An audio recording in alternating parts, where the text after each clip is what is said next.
resolutions, the Ro Khanna resolution about there not being any war in Iraq without congressional approval, and the Barbara Lee resolution, which is she has been working on for a very long time, which addresses the authorization of the use of force in the region.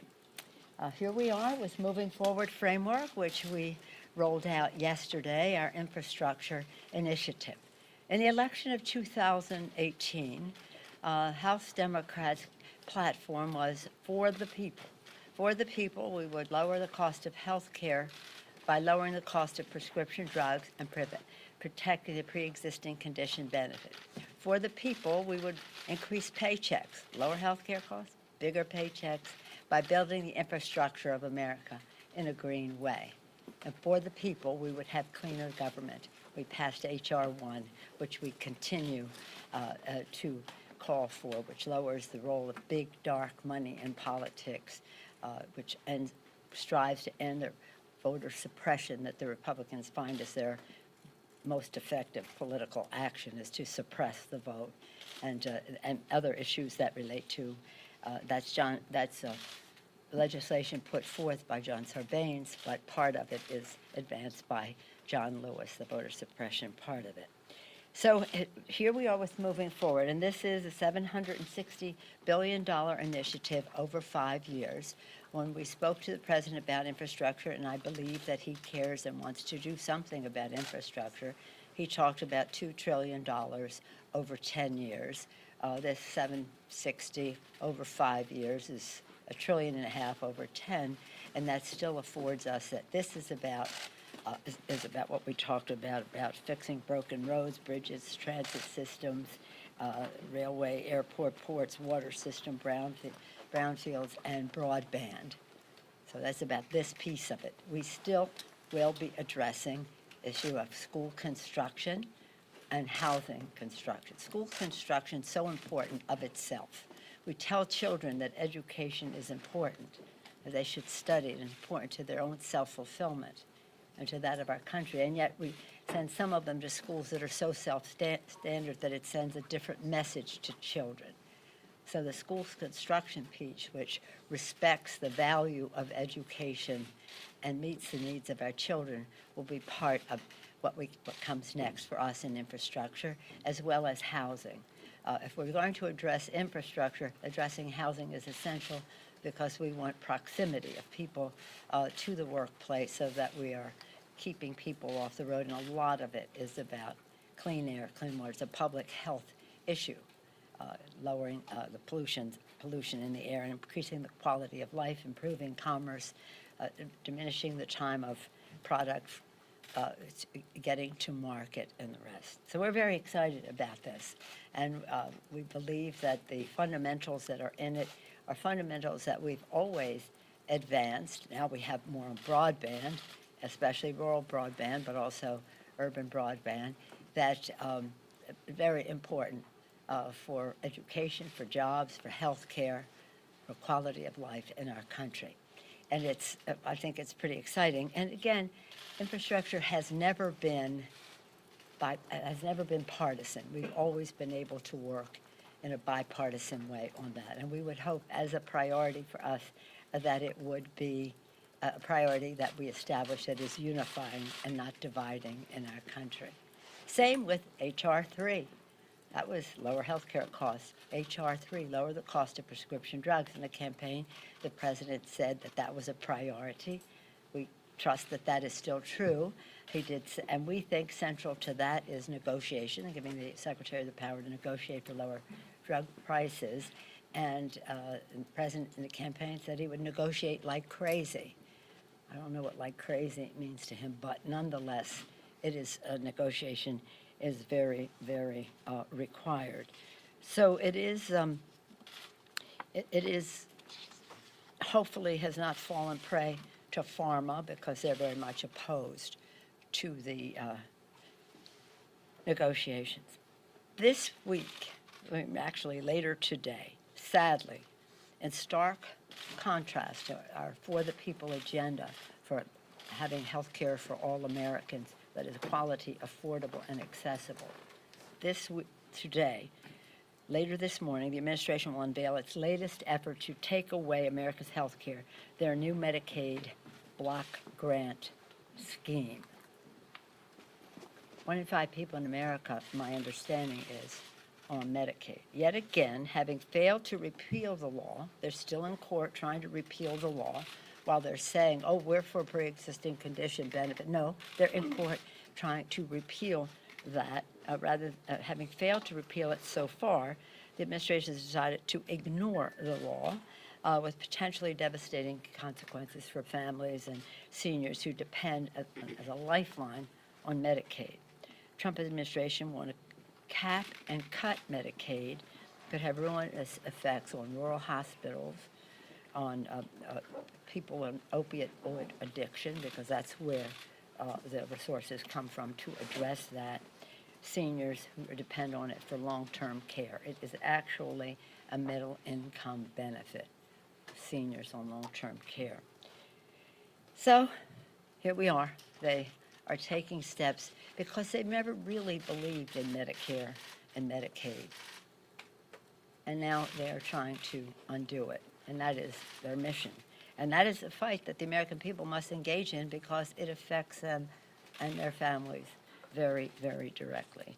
A new Kaiser Family Foundation poll today shows that the Americans disapprove of President Trump's handling of the Affordable Care Act by 56 to 35 because he wants to repeal it.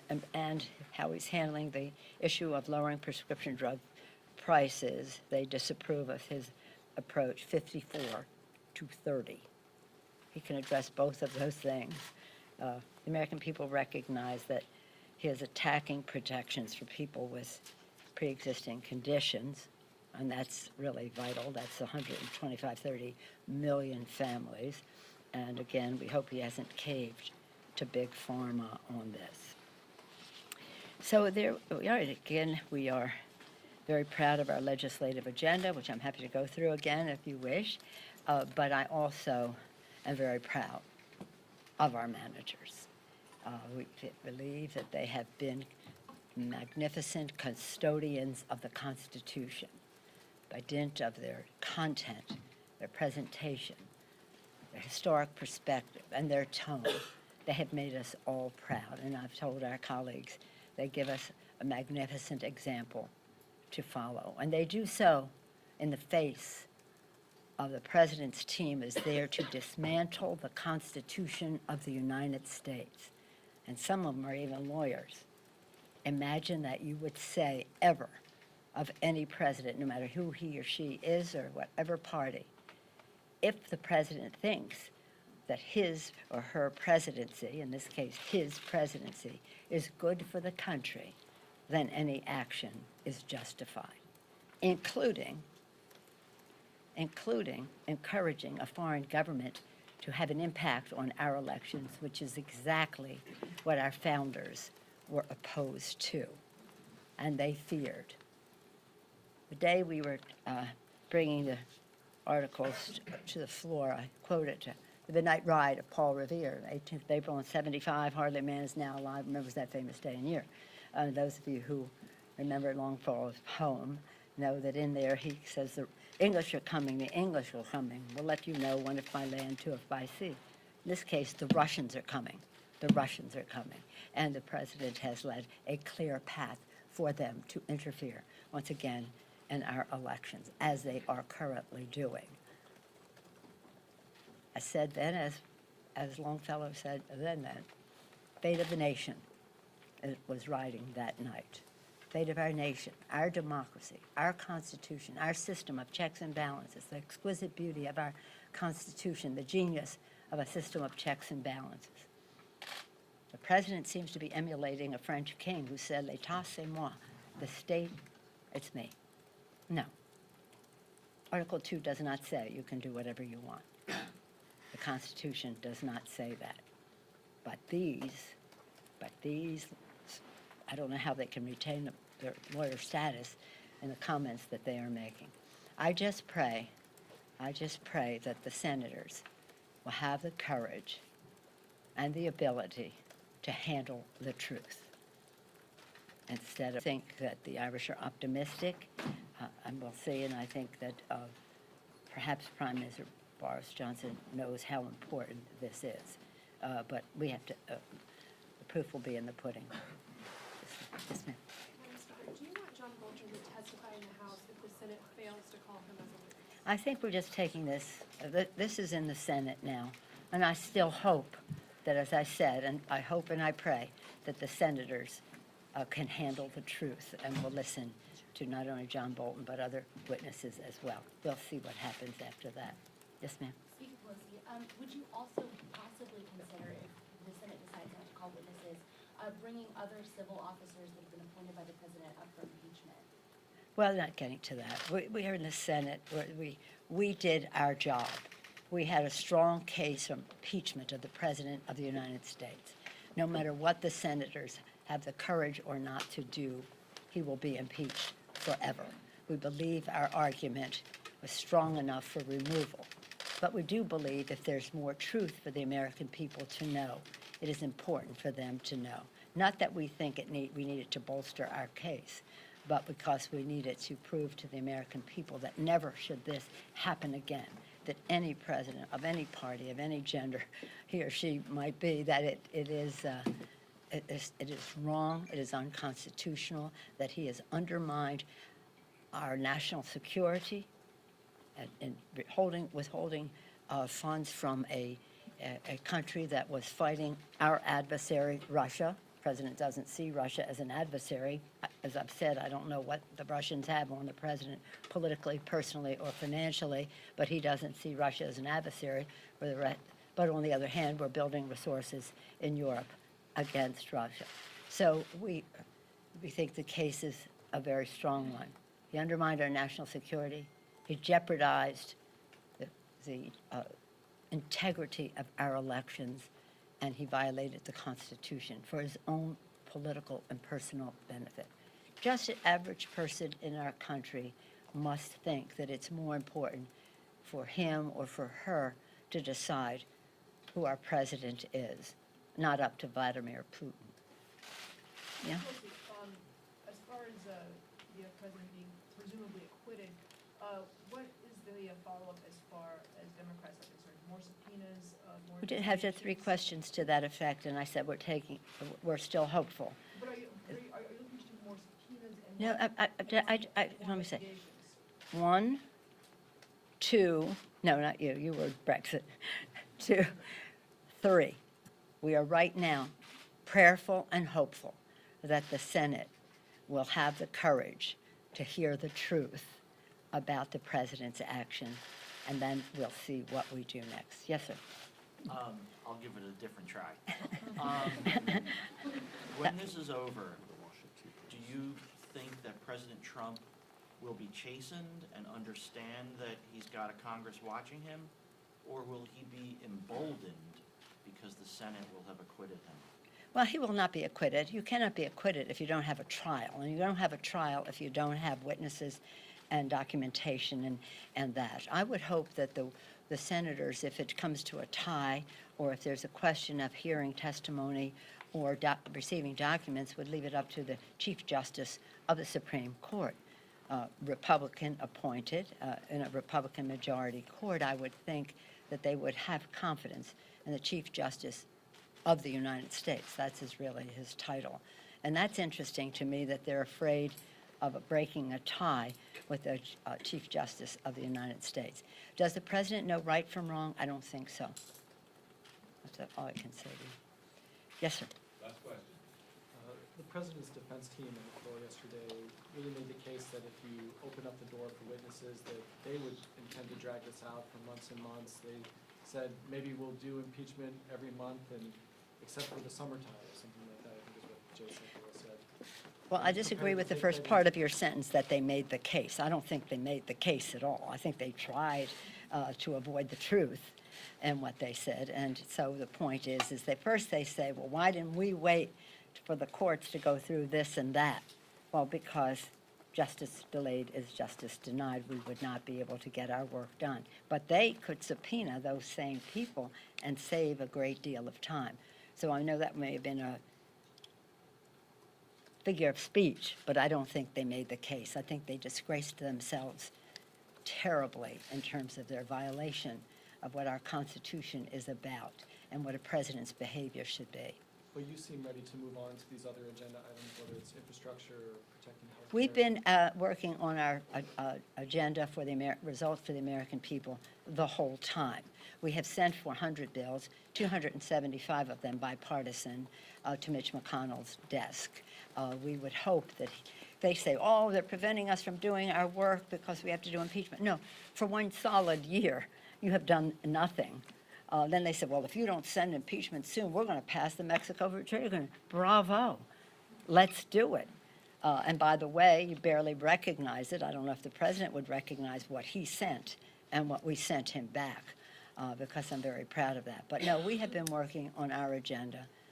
And some of the priorities are ending gun violence by having our H.R. 8 legislation to have common sense background check legislation, raising the minimum wage, equal pay for equal work, climate action now, LGBTQ equality protection for the LGBTQ community, issues that relate to our dreamers, and so no, we have a long list of accomplishments, but we're getting back to here.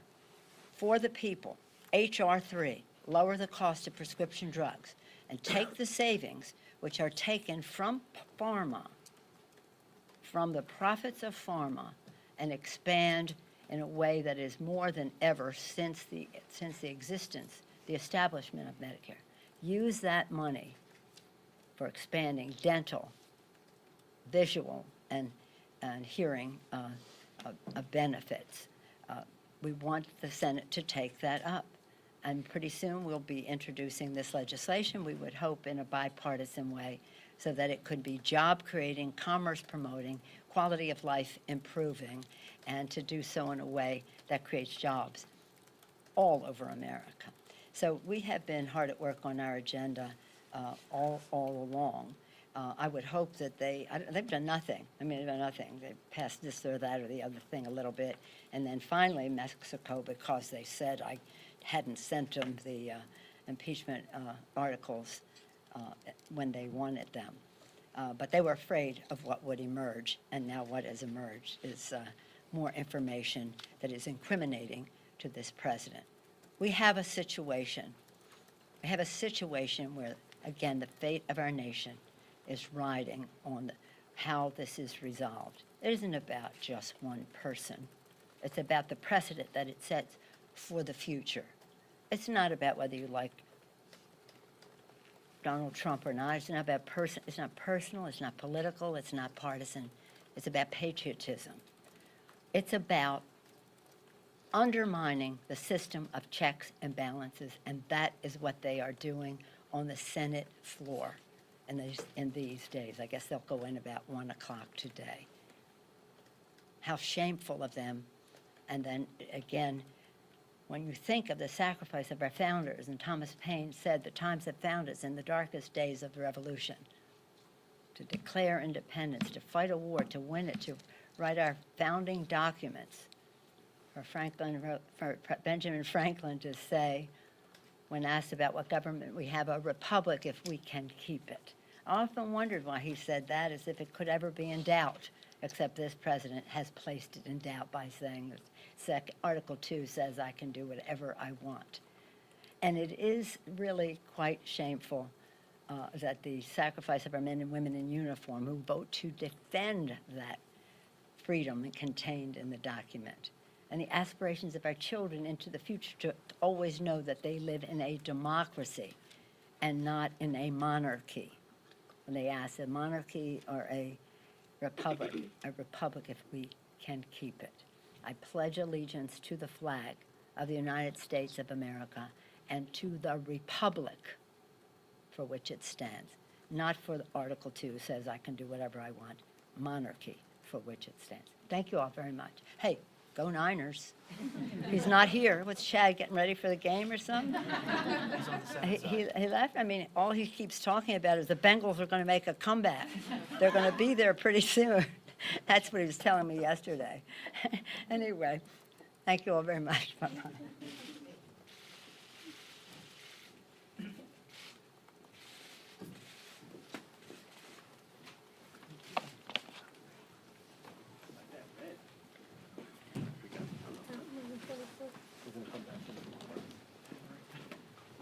Okay.